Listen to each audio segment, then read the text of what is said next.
नमस्ते बच्चों। आज हम पढ़ेंगे संविधान का निर्माण।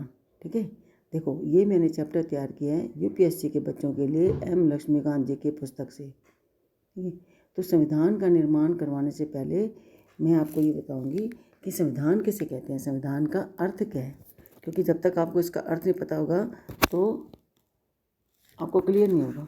तो संविधान क्या है? संविधान यह निर्धारित करता है कि सरकार के सभी तत्व कैसे संगठित होते हैं और विभिन्न राजनीतिक इकाइयों के बीच सत्ता का बंटवारा कैसे होता है। इसमें नियम होते हैं कि किसी देश के शासन में कौन सी शक्ति का प्रयोग किया जाता है और कौन इसका प्रयोग करता है और किसके ऊपर इसका प्रयोग किया जाता है। ठीक है, तो संविधान ही हमें यह बताता है कि समूची व्यवस्था कैसे काम करेगी, उसके अंतर्गत चुनाव प्रणाली, सरकार का गठन, उसका निलंबन, शक्तियों का बंटवारा, अधिकारों की सुरक्षा आदि और गंभीर और जटिल मुद्दे वगैरह सब आते हैं। संविधान का महत्व इसीलिए भी है कि सरकार को भी दिशा दिखाने का कार्य करता है संविधान। और संविधान जो है भारत का सर्वोच्च कानून है और यह एक लिखित दस्तावेज है। और संविधान बनाने के लिए भारत में इसका गठन का विचार सबसे पहले 1934 में पहली बार एम.एन. राय ने रखा था। तो 1935 में भारतीय राष्ट्रीय कांग्रेस ने पहली बार जो है संविधान निर्माण के लिए संविधान सभा के गठन की मांग की थी भारतीय राष्ट्रीय कांग्रेस ने। देखो 1857 में अंग्रेज लोग 1757 में आए, तो 200 साल तक भारतीयों ने अंग्रेज़ों के साथ आज़ादी प्राप्त के लिए संघर्ष किया था। और सबसे पहले जो उन्होंने स्वतंत्रता आंदोलन छेड़ा था 1857 में, और इस आंदोलन में भारतीय जो है वो सक्सेसफुल नहीं हुई। लेकिन तब उन्होंने ये सोचा कि जब तक हमारी कोई संस्था नहीं होगी तब तक जो है हम आज़ादी प्राप्त नहीं कर सकते अंग्रेज़ों से। तो उन्होंने 1885 में सबसे पहले राष्ट्रीय कांग्रेस की स्थापना की गई। ये वह संस्था थी जिन्होंने एकजुट होकर आंदोलन किए और असहयोग आंदोलन, सविनय अवज्ञा आंदोलन और ये भारत छोड़ो आंदोलन, ये सब आंदोलन किए थे इन्होंने। किस लिए? आज़ादी प्राप्त करने के लिए। तो 1942 में जब भारतीयों ने भारत छोड़ो आंदोलन छेड़ा तो उस समय ब्रिटिशर्स भी जो है द्वितीय विश्व युद्ध में उलझे हुए थे। तो उस समय ब्रिटिशर्स भी तैयार हो गए थे भारतीयों को आज़ादी देने के लिए। उनको लगता है कि अब जो है हम भारत में अधिक समय तक नहीं टिक सकते। तो इसीलिए 1935 में भारतीय राष्ट्रीय कांग्रेस ने पहली बार संविधान निर्माण के लिए संविधान सभा के गठन की मांग की थी। उन्होंने मांग की थी 1935 में। अब जब उन्होंने इसकी मांग की थी राष्ट्रीय कांग्रेस ने, तो संविधान सभा का गठन का अब 1946 में इसका गठन किया गया। कैबिनेट मिशन योजना, अभी मैंने कहा ना, तो द्वितीय विश्व युद्ध हो रहा था, ब्रिटिशर्स जो है आज़ादी देने के लिए तैयार हो रहे थे, तो उन्होंने उस समय क्या किया, 1946 में कैबिनेट मिशन भारत आया, क्योंकि इसका गठन की मांग तो 1935 में कर दी गई थी कांग्रेस द्वारा। तो जब कैबिनेट मिशन भारत आया तो उन्होंने 1946 में संविधान सभा का उनके आने के बाद गठन हुआ, उनके आने के बाद उनके द्वारा ही। तो उस समय जितने भी प्रांत थे और देशी रियासतें थीं उनको उनकी जनसंख्या के अनुपात में सीटें बांटी गई। प्रत्येक 10 लाख लोगों पर एक सीट आवंटित की गई, क्योंकि उस समय वयस्क मताधिकार तो था नहीं। भाई वयस्क मताधिकार कहाँ होता है? जहाँ पर लोकतांत्रिक देश होते हैं, जहाँ जनता द्वारा चुने प्रतिनिधि होते हैं। तो ये सब लोकतांत्रिक देश कब होगा? जब हमारा देश आज़ाद होगा, जब भारत आज़ाद होगा। अभी आज़ादी तो मिली नहीं थी। तो उस समय जो हर प्रांत जितने भी स्टेट्स थे और जो देशी रियासतें वो देशी रियासतें थी जिन्होंने अंग्रेज़ों का साथ 1857 की क्रांति में दिया था। तो उनकी जनसंख्या के आधार पर उस समय देशी रियासतें 565 थी।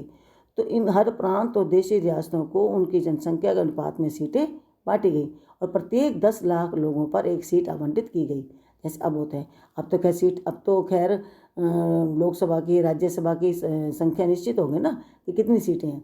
अभी भी जनसंख्या के हिसाब से सीटें दी जाती हैं। तो उस समय भी इस तरीके से 10 लाख लोगों पर एक सीट आवंटित की गई। और आवंटित सीटों का निर्धारण जो है 3 प्रमुख समुदाय थे। इनकी जो आवंटित जो सीटों का निर्धारण किया गया था ना, उसमें 3 मुख्य समुदाय थे, मुस्लिम, सिख और दूसरे अन्य लोग, इनके बीच किया गया। ठीक है, तो देशी रियासतों के प्रतिनिधियों का चयन, जो देशी रियासतें थी उनके प्रतिनिधियों का जो चयन किया गया वो रियासतों के प्रमुख द्वारा किया गया था, क्योंकि उस समय वयस्क मताधिकार नहीं था, इलेक्शन नहीं हो सकते थे। इसीलिए उनके जो प्रमुख होते थे वही अपने प्रतिनिधियों का चुनाव करते थे, उनको चुनते थे। तो संविधान सभा का अब चुनाव किया गया। पहले तो सीटें बांट दी गई, अब क्या किया गया, संविधान सभा का चुनाव किया गया। संविधान सभा जो थी आंशिक रूप से कुछ चुनी थी और कुछ नामांकित थी, जिसमें जो है वो नाम दिए गए थे कि कौन जो है इसमें भाग लेगा। और संविधान सभा का चुनाव अभी मैंने आपको बताया है कि वयस्क मताधिकार आधार पर नहीं हुआ था। वयस्क मताधिकार जिसमें सबको 18 साल से ऊपर सबको वोट देने का अधिकार होता है, तो अभी ये पॉसिबल नहीं था, तो इसीलिए आपस में चुने गए थे। तो संविधान सभा में हाँ ये जरूर है, संविधान सभा में जितने भी लोग थे हर समुदाय को, चाहे वो हिंदू, मुस्लिम, सिख, पारसी, आंग्ल भारतीय, भारतीय, ईसाई, अनुसूचित जाति, अनुसूचित जनजाति, महिलाएं, इन सब प्रतिनिधियों को स्थान दिया गया संविधान सभा में। अब लोकसभा के लिए उस समय संविधान सभा के लिए, लोकसभा तो नहीं, संविधान सभा, क्योंकि अभी तो संविधान सभा बनानी थी ना, तो संविधान सभा के लिए कुल 389 सीटें निर्धारित की गई। 389 जिसमें 389 सीटों में से 296 तो दिए गए ब्रिटिश भारत निर्धारित थे। ब्रिटिश भारत मीन्स अभी भारत में ब्रिटिशर्स का राज, तभी ब्रिटिशर्स गए नहीं थे। जब तक हमें आज़ादी नहीं मिलती तुम्हारा भारत उस समय क्या कहलाएगा, तब तक ब्रिटिश भारत कहलाएगा। तो 296 सीटें तो दी गई ब्रिटिश भारत को और 93 जो दी गई देशी रियासतों को। तो ब्रिटिश भारत में कौन कौन आता है, इसमें ब्रिटिश भारत में 208 सीट दी गई कांग्रेस को और 73 सीट दी गई मुस्लिम लीग को प्राप्त हुई और 15 सीट दी गई स्वतंत्र सदस्यों को प्राप्त हुई थी। और देशी रियासतों को जो सीटें दी गई थी 93, वो भर नहीं पाई थी सीटें, उन्होंने खुद को ही संविधान सभा से अलग रखने का निर्णय किया देशी रियासतों ने। ठीक है, तो अब टोटल सीटें थी 296 जिसमें थी। अब क्या थी, संविधान सभा की बैठक की गई, सबसे पहली बैठक की गई थी, सीटों का आवंटित हो गया। अब बैठक, क्योंकि संविधान सभा बनाने के लिए बैठक तो की जाएगी ना, संविधान सभा का गठन होगा तभी तो संविधान बनेगा। तो पहली बैठक की गई थी, स्टार्टिंग की गई थी 9 दिसंबर 1946 को इसकी पहली बैठक की गई थी और मुस्लिम लीग ने इस बैठक का बहिष्कार किया। क्यों किया बहिष्कार, क्योंकि मुस्लिम लीग को तब ये लगता था अगर कांग्रेस का राज हो गया तो हम फिर माइनॉरिटी में आ जाएंगे। तो मुस्लिम लीग ने अपने आप को खतरे में समझकर इसका बहिष्कार करना शुरू कर दिया और उस समय सच्चिदानंद सिन्हा जो है अस्थायी अध्यक्ष बनाए गए थे। सच्चिदानंद सिन्हा जो अस्थायी अध्यक्ष बनाए गए थे। BN राव को उस समय संवैधानिक सलाहकार नियुक्त किया गया और 11 दिसंबर को दूसरी बैठक हुई। मैंने बताया ना, पहली बैठक में तो हुई थी 9 दिसंबर 1946 को और दूसरी बैठक हुई थी, और 1946 में जो पहली बैठक हुई उस समय सच्चिदानंद सिन्हा को अस्थायी अध्यक्ष बनाया गया और 11 दिसंबर को जब दूसरी बैठक हुई उस समय राजेंद्र प्रसाद को स्थायी अध्यक्ष चुना गया और BN राव को संवैधानिक सलाहकार नियुक्त किया गया और MNHC मुखर्जी को संविधान सभा का उपाध्यक्ष नियुक्त किया गया। डॉक्टर जवाहरलाल, अब देखो ये सब नियुक्त कर दिए गए संविधान सभा में। अब कोई चीज़ अगर बनानी है संविधान सभा बना, क्योंकि संविधान का निर्माण करने के लिए संविधान सभा का बनाना बहुत जरूरी थे। अब संविधान का निर्माण करना था तो उद्देश्य तो बताया जाएगा ना कि इसको क्यों बनाया जा रहा है। तो उस उद्देश्य प्रस्ताव को उस समय सबसे पहले किसने पेश किए थे, जवाहरलाल नेहरू ने एक उद्देश्य प्रस्ताव पेश किया गया और उस उद्देश्य प्रस्ताव के पंडित जवाहरलाल नेहरू ने कुछ मुख्य पॉइंट्स बताए थे कि क्यों वो उद्देश्य प्रस्ताव पेश कर रहे हैं। देखो, उन्होंने ये कहा था उद्देश्य प्रस्ताव में कि संविधान सभा कि जो हम संविधान सभा बना रहे हैं वो भारत को एक स्वतंत्र में आज़ाद देश और संप्रभु का मतलब क्या होता है, अपने आप में सब शक्तियों का खुद मालिक होना, यानी कि सारी शक्तियाँ हमारे पास होंगी, उसमें किसी बाहरी शक्ति का कोई हस्तक्षेप नहीं होगा। और गणराज्य मीन्स कि जनता द्वारा चुने प्रतिनिधि होंगे। तो ये सब किसने कहा था उद्देश्य प्रस्ताव में, पंडित जवाहरलाल नेहरू ने, कि संविधान सभा जो हम बनाएंगे वो भारत को एक स्वतंत्र, संप्रभु और गणराज्य घोषित करती है।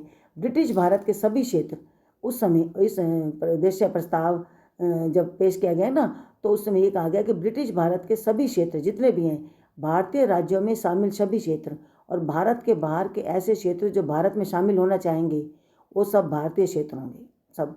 और इनकी सीमाओं और क्षेत्रों का निर्धारण, जो इनके क्षेत्रों की जो सीमाएं होंगी या क्षेत्र कहाँ तक इनकी सीमा होगी, उसका निर्धारण भी किसके द्वारा किया जाएगा, संविधान सभा द्वारा किया जाएगा। ये सब बातें निश्चित, उद्देश्य अपना बताया गया ना, सब बातें निश्चित की गई कि हम संविधान बनाएंगे तो ये हमारे मुख्य बिंदु होंगे। और स्वतंत्र स्वतंत्र भारत की सभी शक्तियाँ और प्राधिकार आदि का स्रोत भारत की जनता होगी। यानी कि जब भारत को स्वतंत्र किया जाएगा या संप्रभु होगा, अपनी शक्तियों का मालिक होगा भारत, तो ये सारी शक्तियाँ उनको कहाँ से मिलेगी? जनता द्वारा मिलेंगी। अर्थात संविधान सभा द्वारा संविधान बनाने के बाद वयस्क मत, जब देश हमारा लोकतांत्रिक हो जाएगा तो लोकतांत्रिक देश में जनता को निर्वाचन का अधिकार मिल जाएगा। वयस्क मताधिकार पर जनता जो है अपने प्रतिनिधि चुन सकती है। ठीक है, तो इनका मतलब जितनी भी शक्तियाँ हैं, जितने अधिकार दिए जाएंगे, उन सबका स्रोत कौन होगी? जनता। जैसे आज के समय में होता है, जब चुनाव होते हैं तो जनता ही तो भाग लेती है, जनता ही तो निश्चित करते हैं ना उनका प्रतिनिधि कौन होगा। ऐसे उस समय कहा गया। तो भारत के सभी लोगों के लिए न्याय, सामाजिक, आर्थिक, राजनीतिक स्वतंत्रता, सुरक्षा, अवसर की समानता, विधि के समक्ष में इस कानून के सामने सब बराबर होंगे। सबको अपने विचार व्यक्त करने की, विश्वास अपना रखने का, भ्रमण करने का, संगठन बनाने का, हर चीज़ की स्वतंत्रता होगी जैसे इस समय होती है। हम सब स्वतंत्र हैं, देश के नागरिक हैं, हम अपनी मर्जी से ये सारे कार्य कर सकते हैं और लोक नैतिकता की स्थापना भी निश्चित की जाएगी। और इसके साथ साथ सबसे बड़ी बात, जो अल्पसंख्यक हैं, जिनकी संख्या कम है, जो पिछड़े वर्ग हैं, जनजातीय क्षेत्र के लोग हैं, उनको भी, ताकि वो ये ना समझें कि हमारी संख्या कम है तो हम बैकवर्ड में हैं, तो हमारी तरफ, क्योंकि स्वतंत्र देश में सब बराबर हैं, सबको बराबर का अधिकार दिया जाएगा और उनको पर्याप्त सुरक्षा भी प्रदान की जाएगी। और सबसे बड़ी बात क्या है? देश की एकता को अक्षुण्य बनाए रखा जाएगा। यानी कि देश की एकता किसी भी प्रकार से खंडित नहीं होगी, ये सब कहा गया। और इसके साथ साथ विश्व शांति और मानव कल्याण को बढ़ावा देने के निमित्त उसके योगदान को सुनिश्चित किया जाएगा। कि सबसे बड़ा कार्य था इनका ये, कि पूरे देश की विश्व शांति भी बनाए रखी जाएगी और मनुष्य के कल्याण को भी बढ़ावा दिया जाएगा। और देखो, ये जो उद्देश्य प्रस्ताव नेहरू जी ने पेश किया था ना संविधान सभा को बनाने के लिए, बाद में इसको परिवर्तित करके संविधान की प्रस्तावना का निर्माण किया गया। ये सारे बिंदु उद्देश्य प्रस्ताव को किस में परिवर्तित कर दिया गया? संविधान की प्रस्तावना में। ये संविधान की प्रस्तावना जो है वो संविधान की आत्मा है। बिना इस प्रस्तावना के संविधान नहीं बन सकता था, तो ये बातें बतानी जरूरी थी। इसको क्या कहा गया? संविधान की प्रस्तावना। अब भारतीय स्वतंत्रता अधिनियम 1947 में, यानी कि जब भारतीयों को जब आज़ादी मिली तो एक अधिनियम बना 1947 में। इसमें भारतीयों को आज़ादी मिल गई थी। 1947 में भारत देश आज़ाद हो गया था। तो उस समय संविधान सभा में, देखो अभी संविधान बना नहीं था, अभी संविधान सभा का कार्य शुरू हो चुका था 1946 से, लेकिन भारत को आज़ादी मिल गई थी। लेकिन जब तक पूरा संविधान नहीं बनेगा तब तक जो है भारत अपने कार्य करने में स्वतंत्र नहीं था। तो उस समय संविधान सभा में आज़ादी मिलने के बाद भारत को संविधान सभा में कुछ परिवर्तन किए गए और इस अधिनियम द्वारा 1947 में। तो इस अधिनियम ने सभा को ब्रिटिश संसद द्वारा, संविधान सभा को ब्रिटिश संसद द्वारा भारत के संबंध में बनाए गए किसी भी कानून को समाप्त करने या बदलने का अधिकार दे दिया गया। क्योंकि उस समय भारत पूर्ण रूप से स्वतंत्र तो हो गया था, लेकिन जब तक, मैंने कहा ना भी, जब तक संविधान नहीं बनेगा, बिना संविधान बनने के लोकतांत्रिक देश नहीं माना जाएगा। तो उस समय अंतरिम सरकार थी। अंतरिम सरकार ने क्या था कि ब्रिटिश संसद जो है भारत के संबंध में बनाए गए जो भी कानून थे उनको समाप्त करने का या बदलने का अधिकार किसको दिया गया? सभा को दिया। संविधान सभा को ब्रिटिश संसद द्वारा मिल गया था और इसने सभा को भारत का संविधान निर्माण और भारत के लिए आम कानून लागू करना भी दो काम सौंपे थे। किसने? ब्रिटिश संसद ने। यानी कि ये भारत का संविधान निर्माण भी कर सकते हैं और आम कानून भी लागू कर सकते हैं। और इस प्रकार संविधान सभा स्वतंत्र भारत की पहली संसद बनी। यानी कि देखो, आज़ादी के बाद तो पता ही है कि संविधान सरकार के 3 अंग हैं, संसद, कार्यपालिका, न्यायपालिका। संसद का काम क्या है? देश के लिए कानून बनाना। लेकिन वो बाद में हुआ ना, जब संविधान लागू हुआ। संविधान लागू होने से पहले सारे कार्य, कानून संबंधी सारे कार्य कौन करती थी? संविधान सभा। इसीलिए स्वतंत्र भारत की अगर पहली संसद कहा जाए तो वो संविधान सभा ही है। विभाजन के बाद, जब विभाजन हो गया तो उस समय जो भारत का जब बंटवारा हुआ, हिंदू मुस्लिम जब अलग हुए, पाकिस्तान और भारत जब अलग अलग हुए, तो उस समय मुस्लिम लीग के सदस्य संविधान सभा से अलग हो गए, क्योंकि दोनों का बंटवारा हो गया था। अब ये संविधान सभा में रहकर क्या करते? ये उनसे अलग हो गए। अतः संविधान सभा के लिए अब दोबारा से सीटों का आवंटन हुआ। अब कुल सीटों की संख्या 200 कितनी हो गई? 99 थी, जिसमें 229 सीट ब्रिटिश भारत के लिए और 70 सीट देशी रियासतों के लिए सुनिश्चित कर दी गई। ठीक है, अब देखो संविधान सभा का सारा क्लियर हो गया।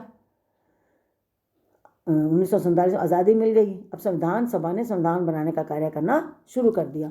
अब इसमें क्या था? संविधान सभा की समितियां पहले बनाई गई, क्योंकि समितियां जो है वो महत्वपूर्ण थी, क्योंकि यही जो थी मेन, इन्होंने संविधान बनाने का कार्य किया था।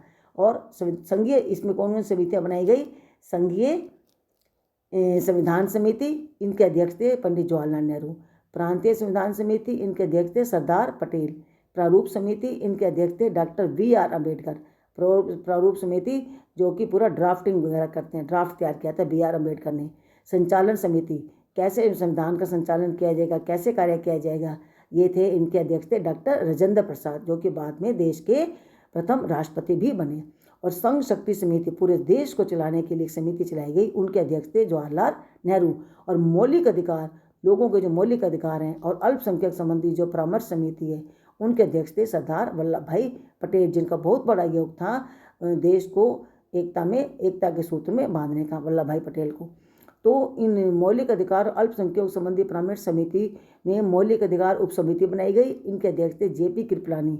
और अल्पसंख्यक उप समिति भी बनाई गई अल्पसंख्यकों के लिए, खासतौर से इनके लिए एक उप समिति बनाई गई, इनके अध्यक्ष थे HC मुखर्जी। राज्यों के लिए ये समिति बनाई गई समझौता करने वाले, इनके अध्यक्ष थे जवाहरलाल नेहरू। और कार्य संचालन समिति बनाई गई, इनके अध्यक्ष थे डॉक्टर KM मुंशी। और राष्ट्र ध्वज संबंधी तदर्थ समिति उस समय बनाई गई थी, इनके अध्यक्ष थे डॉक्टर राजेंद्र प्रसाद। और जो प्रारूप समिति थी, इस समिति का कार्य क्या था? संविधान का प्रारूप तैयार करना। प्रारूप मैंने बताया ना कि प्रारूप समिति के अध्यक्ष थे BR अम्बेडकर। इसका सबसे बड़ा मेन कार्य था इनका संविधान का ड्राफ्ट तैयार करना। इसका गठन 29 अगस्त 1947 को हुआ था। देखो, कार्य शुरू हो गया था, लेकिन जब तक ड्राफ्ट नहीं बनेगा तो तब तक कार्य स्टार्ट नहीं हो सकता ना। तो पहले सबके अध्यक्ष बना दिए गए, समितियाँ बना दी गई। अब जो है 29 अगस्त 1947 को हमारा देश आज़ाद हो गया था, 15 अगस्त को। तो उसके बाद, आज़ादी के बाद 29 अगस्त 1947 को इसका गठन किया गया प्रारूप समिति का। और इस प्रारूप समिति में कुल 7 सदस्य थे, जिनका बहुत महत्वपूर्ण योगदान था इस ड्राफ्ट को तैयार करने में, जिसमें डॉक्टर BR अम्बेडकर, जो कि प्रारूप समिति के अध्यक्ष थे, N Gopal Swami Ayyangar, Alladi Krishna Swami Iyer, doctor KM Munshi, Syed Mohammad Saadulla, N Madhav Rao, ठीक है, TT कृष्ण स्वामी कृष्णचारी। और प्रारूप समिति द्वारा क्या था कि संविधान का ये सब प्रारूप समिति में सब तैयार हो गए थे, सब चुने गए थे। इसमें इन्होंने ड्राफ्ट तैयार कर दिया था संविधान का। ड्राफ्ट तैयार करने के बाद प्रारूप समिति का पहला प्रारूप जो है फरवरी 1948 में, देखो 1900 मैंने बताया ना अभी, 1947 को इसका गठन हुआ। और ड्राफ्ट तैयार किया करने के लिए सब इसमें शामिल हुए, सारे 7 सदस्य। और इन्होंने एक साल बाद 1948 में, फरवरी 1948 में, एक साल तो नहीं, एक साल से कम था, फरवरी 1948 में इसका अपना पहला प्रारूप जो है प्रकाशित भी कर दिया गया। और BR अम्बेडकर ने 4 नवंबर को, उसी साल, 1948 में ही पहले इसको प्रकाशित किया, इस ड्राफ्ट को, प्रारूप को, और प्रारूप समिति द्वारा। और डॉक्टर BR अम्बेडकर ने 4 नवंबर 1948 को संविधान का अंतिम प्रारूप पेश किया। और जब इन्होंने अपना पूरा संविधान का ड्राफ्ट तैयार कर लिया था, तो उन्होंने आखिरी जो है इसका 1948 में अपना प्रारूप पेश किया। और इस बार पहली बार संविधान को पढ़ा कि वो इस संविधान में क्या क्या बातें शामिल कर रहे हैं। 26 नवंबर 1949 को संविधान को भारत के लोगों ने संविधान को अपनाया, लागू किया और स्वयं को सौंपा। इसका मतलब क्या है कि 26 नवंबर 1949 को संविधान कंप्लीट तैयार हो गया। और जब तैयार हो गया, अभी लागू नहीं हुआ, अभी तैयार हुआ था, तो लोगों ने इसको, अपने संविधान को अपनाया और इसको लागू भी किया बाद में। और स्वयं को भी जनता इसको अपनाने के लिए तैयार थी। और इस 26 नवंबर, उसी में 26 नवंबर को जब संविधान तैयार हो गया, तो इसमें क्या क्या किया गया कि 26 नवंबर 1949 को जब जनता ने संविधान को अपना लिया, तो संविधान में प्रस्तावना भी शामिल की गई, जो मेन थी। मैंने बताया ना उद्देश्य प्रस्तावना क्या थी, जो संविधान की आत्मा जिसको कहा जाता है।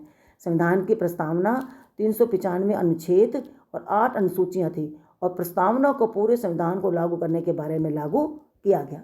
प्रस्तावना को संविधान सभा ने 22 जुलाई 1947 को राष्ट्रीय ध्वज को अपनाया। और संविधान सभा ने 24 जनवरी 1950 को राष्ट्रीय गान को अपनाया। और संविधान सभा ने, ये सब बातें संविधान सभा ने अपनाई थी, लिखा था संविधान में, तभी तो इन्हीं जो डेट्स हैं इसके अकॉर्डिंग ही आज हमारे देश में इसी तिथि को ये सब मनाया जाता है।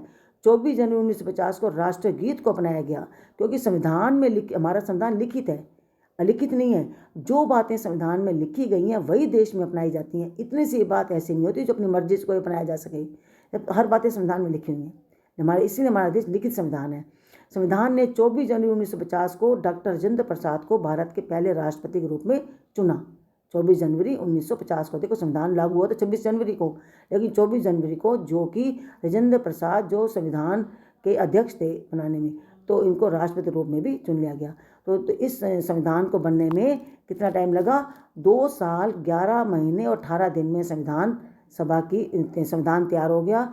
और जब संविधान तैयार हुआ तो बैठकें तो होंगी ना इनकी, तो इनकी टोटल कितनी बैठकें हुई? 11 बैठकें हुई थी। 11 बैठकें हुई थी। तो संविधान को बनने में 2 साल 11 महीने 18 दिन में संविधान सभा के कुल 11 बैठकें हुई थी। और 24 जनवरी 1950 को संविधान सभा की अंतिम बैठक हुई थी। अंतिम बैठक इसलिए हुई थी कि अगर कोई गलती है, कोई कमी पेशी है, तो ये पढ़ा गया संविधान को कि उसी समय इसको ठीक कर दिया जाए, लागू जनता के सामने लागू करने से पहले। आखिरी बार इसकी अंतिम बैठक हुई 24 जनवरी 1950 को। और 26 नवंबर 1949 को संविधान के 5, 6, 7, 8, 9, 60, 324, 366, 367, 379, 380, 388, 391, 392 और 393 ये अनुच्छेद लागू हुए। और अन्य अनुच्छेद जो है 26 जनवरी 1950 को लागू हुए। तो हमारा देश जो है 26 नवंबर 1949 को हमारा संविधान कंप्लीट तैयार हो गया था। और लागू कब हुआ था? अंतिम बैठक के बाद। 24 जनवरी 1950 को जब इसका अंतिम बैठक हुई, जब सारा कुछ अच्छे से सब क्लियर हो गया, तो 26 जनवरी 1950 को भारत का संविधान लागू कर दिया गया। अब संविधान सभा में ये तो देखो आपको समझ आ गया, संविधान का निर्माण हो गया। अब संविधान सभा में कांग्रेस के प्रभुत्व की कांग्रेस का प्रभुत्व था, क्योंकि उस समय और कोई पार्टी नहीं थी। सारे आंदोलन कांग्रेसी नेताओं ने किए थे। आज़ादी दिलाने में कांग्रेस नेताओं का सबसे बड़ा योगदान था। तो संविधान विशेषज्ञ थे ग्रेनविल ऑस्टिन, उन्होंने टिप्पणी की थी किसके ऊपर? कांग्रेस के ऊपर, कि उन्होंने ये कहा कि कांग्रेस का पूरा प्रभुत्व रहा है संविधान सभा में, क्योंकि उस समय और कोई पार्टी थी भी नहीं। तो उन्होंने इसकी आलोचना भी की थी एक किस्म से कि संविधान सभा, उन्होंने ये कहा था संविधान सभा एक दलीय देश का एक दलीय निकाय है। यानी कि संविधान सभा क्या है? पूरे देश में एक ही ये पार्टी है, एक ही दलीय देश है भारत में इसमें, क्योंकि और कोई पार्टियां इतनी नहीं थी, इस देश को एक दलीय देश कहा गया, एक दलीय निकाय कहा गया। और उन्होंने ये भी कहा कि सभा ही कांग्रेस है और कांग्रेस ही भारत है। सभा ही कांग्रेस है। सभा ही कांग्रेस का मतलब क्या है? कि संविधान सभा में सारे अधिकतर व्यक्ति कौन है? सारे कांग्रेस से ही, पार्टी से ही संबंधित हैं। और कांग्रेस ही भारत है, क्योंकि भारत को आज़ादी दिलाने वाली मेन संस्था ही कांग्रेस है। ठीक है, देखो बच्चों, ये चैप्टर मैंने आपको करवा दिया संविधान का निर्माण। अब मैं आपको नेक्स्ट चैप्टर कराऊंगी। तो अब हम इस चैप्टर को यहीं ख़त्म करते हैं। थैंक यू बच्चों।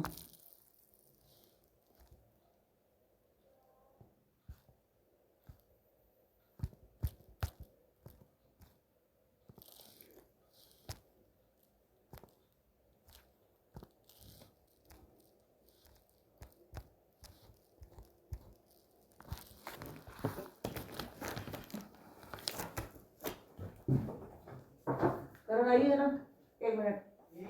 अरे इधर 1 मिनट।